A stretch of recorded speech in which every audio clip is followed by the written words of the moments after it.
नमस्कार, आप देखना शुरू कर चुके हैं अनोखी आवाज और मैं हूं आपके साथ अनुष्का। मध्य प्रदेश की लाडली बहना योजना की राशि बढ़ाने की बात एक बार फिर उठी है। पिछले साल विधानसभा चुनाव के पूर्व तत्कालीन सीएम शिवराज सिंह चौहान ने लाडली बहनों को 3,000 रुपए देने की बात कही थी।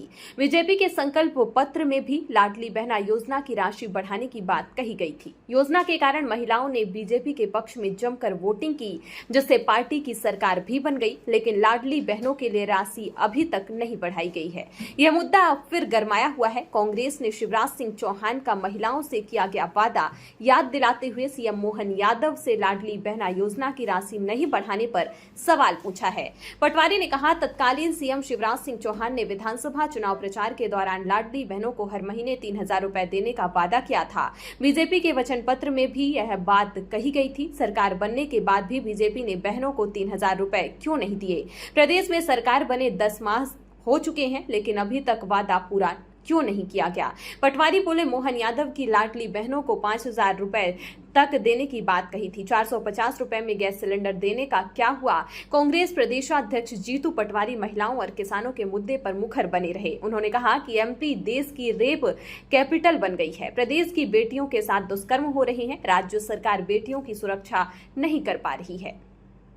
इस सरकार के 10 सवाल हैं 10 महीने के कांग्रेस पार्टी के। मोहन भैया, आपने जनता का वोट मिला था शिवराज जी के नाम पे। आपको मोदी जी ने मुख्यमंत्री बनाया, जनता ने नहीं बनाया। पर शिवराज जी ने जब वोट लिया तो उन्होंने एक वचन पत्र दिया था जनता के सामने। उसमें कहा था, मैं 3,000 बहनों को हर महीने 5,000 तक देंगे। अभी बीच में बोले थे 450 के गैस सिलेंडर का क्या हुआ?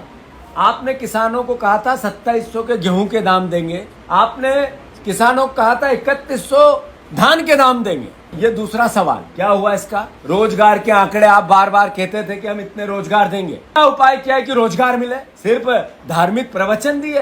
एक कृष्ण वहाँ है और एक मोहन यहाँ है। भगवान से आपकी तुलना करते हो आपको शर्म नहीं आती? अब मोहन यादव जी, चौथा सवाल, प्रदेश में खाद की कमी है, खाद नहीं दे पाए। यूक्रेन का युद्ध उसके लिए जिम्मेदार। पापा जब युद्ध रुकवा सकते हैं तो खाद भी नहीं मंगवा सकते? मोहन भैया, 5वां सवाल, ST SC के बैकलॉग के पदों का क्या हुआ? PSC की एग्जाम का क्या हुआ? उनकी छात्रवृत्ति का क्या हुआ? 10 महीने में क्या किया आपने? 6ठा सवाल, 33 योजनाएं बंद क्यों की और उन पे पैसे का अलॉटमेंट क्यों रोका? क्या कारण है कि आपने 33 योजनाएं जो शिवराज सिंह चौहान के समय पे चल रही थी, शिवराज जी ने चालू की थी, उन पे रोक क्यों लगाई? इसके लिए उत्तरदायी क्या है? क्या आपका बजट आपको परमिट नहीं करता है? तो अब तो टिबल इंजन की सरकार बोल रहे हैं आपके नेता। देश में, प्रदेश में और विधानसभा में वो इंजन का क्या घासलेट से चल रहा है कि आप उसको बता ही नहीं पा रहे हो कि क्या हो रहा है? आपको बताना पड़ेगा कि जब कांग्रेस पार्टी बेटी बचाओ अभियान चला रही है, 7वां सवाल, तो सरकार में क्यों है? 9वां सवाल, अतिथि विद्वान, अतिथि शिक्षक जिनको आप नियमित कर रहे थे, उसका क्या हुआ और कब करोगे?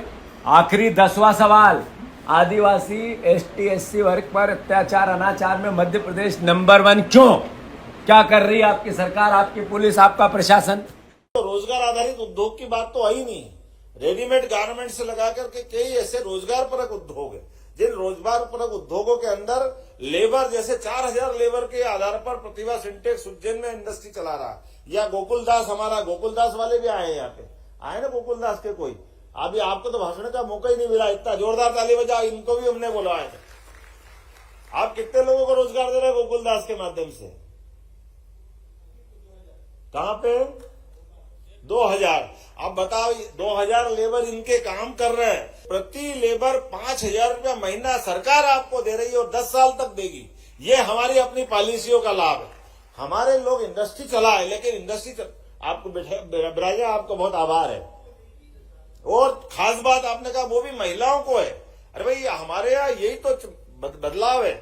इसीलिए हमने कहा कि केवल लाडली बहनों के लिए हम 1250 दे रहे हैं, ऐसा नहीं है।